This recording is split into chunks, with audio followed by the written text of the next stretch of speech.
안녕하세요. 진정성 있는 상담사 심지입니다.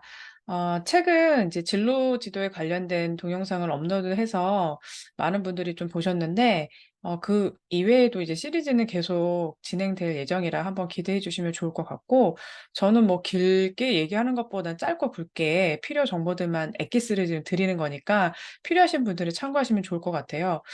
오늘은 이제 저의 진로 이제 커리어 패스가 어떻게 됐는지 되게 궁금해하실 분들도 있으셔서 한번 짧고 굵게 한번 말씀드려 볼게요. 저는 지금 이제 12년 차 심리 상담을 하고 있는 상담사이기도 하고 지금 이제 대학에서 이제 출강을 해서 학생들을 가르치는 교수자 입장이기도 합니다. 그렇지만 제가 이 자리에 오기까지는 처음부터 심리학을 전공하고 이런 이제 심리 관련된 전공을 했던 사람은 아니에요. 실제로 이제 상담사들 분 중에 보면 학부 때 다른 타전공을 이제 전공하시다가 석사 과정에 이제 심리 관련된 그런 이제 석사 과정을 밟으시면서 상담자가 되시는 분들도 꽤 많으세요.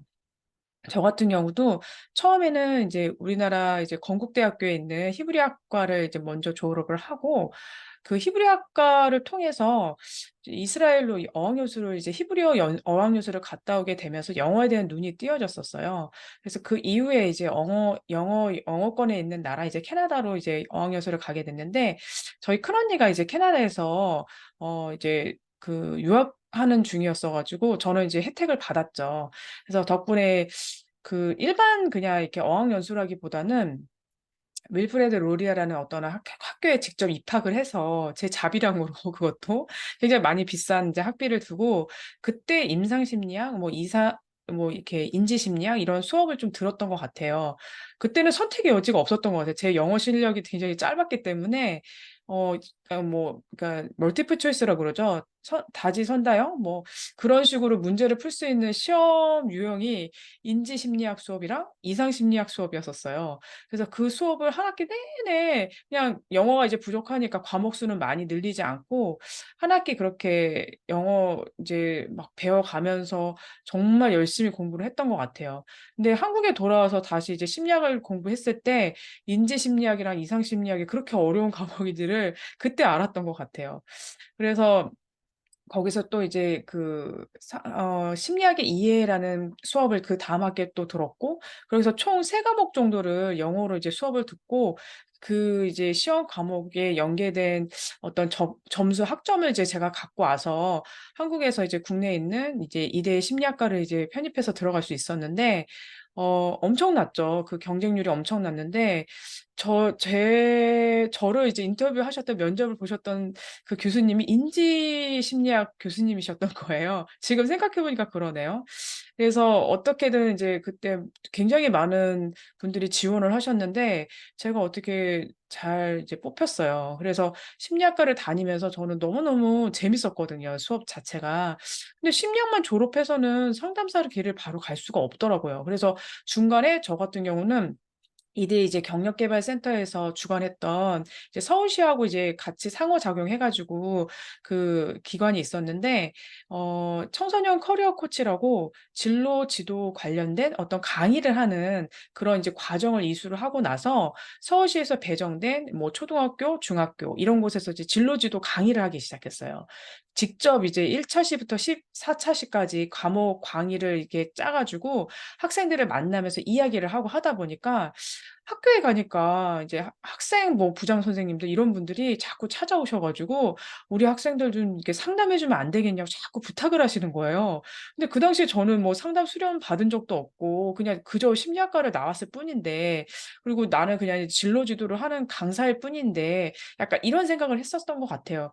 그래서 너무 이제 요청이 많아지다 보니까 '아 앞으로 공부를 더 해야겠다.' 그렇게 해서 이제 청소년 커리어 코치 과정 중에 제가 이제 지금 만난 숙대 이제 김보환 교수님을 지도 교수님을 그때 만났죠. 그래서 저희 지도 교수님 강의를 들으면서 '와 대가란 저런 것이구나.' 이런 이제 그런 되게 감명 깊은 인상이 깊었어요, 그 강의가. 그래서 지도 교수님으로 너무 좋겠다 싶어 가지고 숙대에 이제 진학을 했고 그러니까 숙대 같은 경우는 뭐 심리 뭐 이런 쪽이라기보다는 교육학이었었어요, 전공이. 그래서 쪼끔 다를 거라고 생각했는데 우리나라는 생각보다 교육학과에서 상담을 전공하시는 분들이 더 많으세요. 심리학과는 생각보다 더 적거든요. 그래서 그 이제 교육학과에 가서 상담 및 생활지도라는 어떤 이제 일반 대학원에서 석사 과정 그리고 이제 박사 과정을 계속 연이어서 했는데 석사 과정을 마치고 나서도 바로 상담사가 되는 게 아니라 이제 수련 과정도 각자 이제 각자 도생을 해야 되는 상황이더라고요. 누가 그런 거를 얘기해 준 적도 없었고 그래서 저는 정말 맨 땅에 헤엄치듯 정말 저 혼자서 이 길을 개척해 나갔던 사람인 것 같아요. 그래서 뭐 학교마다 대학 상담센터에서도 인턴 뭐 레지던트 이런 과정들을 뽑는데 극히 소수의 사람들만 뽑기 때문에 정말 경쟁이 엄청 치열하거든요. 근데 어찌 됐든 저는 그 당시에 이제 창문여고에서 어떻게 연계된 그런 게 기관에서 일을 할 수 있게 돼 가지고 초급 인턴 상담사 이제 생활을 시작을 하게 돼요. 그러니까 인턴 상담사 생활은 뭐냐면 슈퍼바이저요. 그러니까 저의 감독을 하시는 어떤 이제 1급 선생님 밑에서 감독과 지도를 받으면서 상담을 진행을 하는 거예요. 그러니까 제가 혼자 이제 진행을 하면 뭐 이론을 안다 하더라도 석사 과정에서 이론 과정을 배웠지만 수료를 했지만 그 과정만으로 되게 부족하거든요. 그래서 이제 이런 선생님들의 지도하에 1급 선생님 전문 이제 상담사들의 지도하에 이제 2급 과정을 이제 그렇게 수련을 하는 거예요. 그래서 한 1년 정도 이제 상담 과정을 마치면서 고등학교에 가니까 학생들이 엄청 많더라고요. 그래서 이게 또 진로지도 강의를 하는 것과 또 상담은 굉장히 결이 다르다는 거를 그때 좀 체험했던 것 같아요. 그래서 여고에서 이제 많은 여고생들을 많이 만나면서 상담을 했고 그리고 나서 그다음 해에 제가 아마 2급을 취득했던 것 같아요. 한국상담심리학회 2급 그 자격증을 취득하고 그 이후에는 그 2급 바로 취득하고 나서 뭔가 센터에 들어간다거나 이제 상담을 진행한다는 게 굉장히 무리수구나를 좀 깨달았던 것 같아요. 그래서 조금 이제 중급 인턴 과정을 이화여대에서 이제 시작을 하게 됐는데 제 모교이기도 하죠. 어떻게 보면 심리학과를 그쪽에서 나왔기 때문에. 그래서 정말 운 좋게 많은 사람들이 지원을 해도 그렇게 쉽게 되는 것이 아니었는데 저한테도 기회가 주어져서 이대 이제 그 인턴 이제 그 상담사 이제 과정을 밟게 돼요.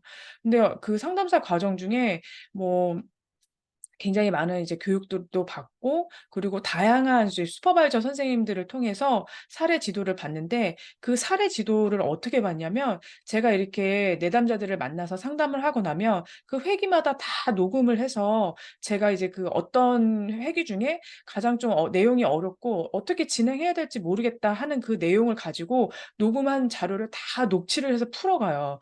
근데 그게 한 회기가 한 50분 정도 진행하는 건데 굉장히 그 50분을 풀어가는 게 녹취를 하는 게 얼마나 힘들던지 제 목소리를 제가 듣는 것도 힘들지만 처음이니까 굉장히 상담을 못 했을 거 아니에요. 물론 2급을 취득하고 나서의 상담 상태지만 상담을 그렇게 잘하지 못하더라고요, 제가.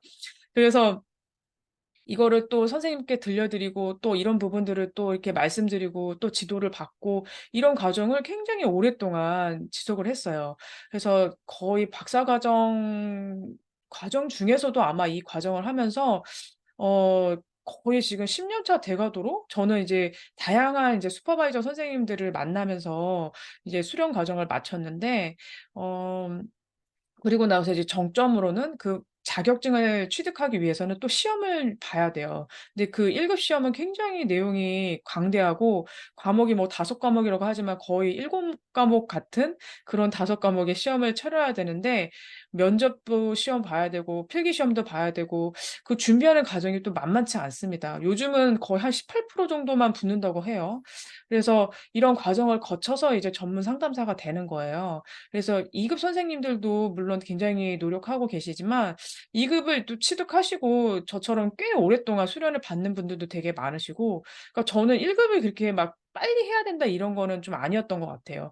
왜냐하면 제대로 된 어떤 과정을 밟아야지만 제가 내담자들에게 더 떳떳하게 돈을 받고 그 상담 진행을 할 수 있다고 생각했기 때문에 그래서 사설에서 이렇게 선생님들께 지도를 받으려면 회당 뭐 8만 원에서 한 10만 원 정도는 저희가 이제 지불을 하고 그렇게 수련을 받는 거예요.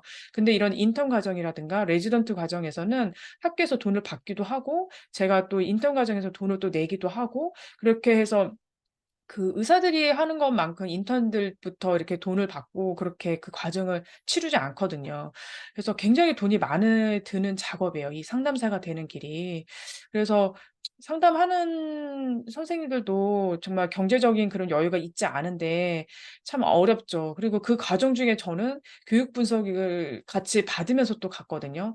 다행히 저희 부모님께서 저에게 많은 지원을 이제 해 주셨기 때문에 저는 거의 한 뭐 3 년에서 5년 가까이 되는 시간 오랫동안 그래서 상담도 제가 직접 하고 슈퍼비전도 받고 또 교육 분석도 받고 이 세 가지 트랙을 하느라고 너무너무 힘들었어요. 그 과정 중에 이제 학위 과정도 마치느라 이제 박사까지 이제 마무리가 됐는데 또 박사 마무리하면서 또 결혼도 하고 그래서 그런 발달과까지 다 같이 이루느라고 너무너무 바빴던 것 같아요. 그래서 최근은 이제 그런 거에 대한 이제 결실을 맺는 시기인데 이런 루트를 가지고 저는 이제 상담자가 됐지만 상담자가 되는 그 루트는 사람들마다 굉장히 다양하고 저랑 또 되게 다를 수가 있거든요.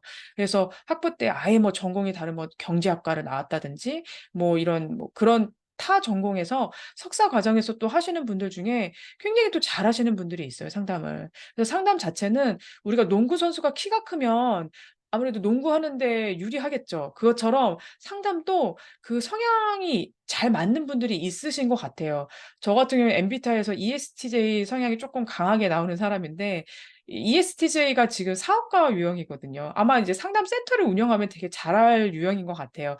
그렇지만 저도 굉장히 노력을 해서 상담자가 된 케이스고 그래서 듣는 훈련이라는 게 굉장히 힘든 거구나를 이 상담사 과정을 통해서 정말 많이 깨달았던 것 같습니다. 자, 오늘은 이렇게 짧고 굵게 저의 인생 어떤 이제 상담사가 됐던 이 과정을 여러분들께 알려드렸는데 어 또 제 채널을 보는 분 중에 어린 친구들도 있을 수 있어서 좀 이렇게 그 과정에 대해서 또 이 진로도 제가 전공이잖아요. 그래서 그 진로에 대한 부분들 '심리 상담사의 진로는 이렇다.'라는 거를 오늘 간략하게 말씀드렸습니다. 다음 시간에 또 이제 진로 지도에 대한 두 번째 시리즈를 또 준비를 해서 간략하게 말씀드릴 테니까 또 기대해 주세요. 그럼 다음 시간에 또 뵐게요. 여러분들의 진정성 있는 상담사 신지였습니다.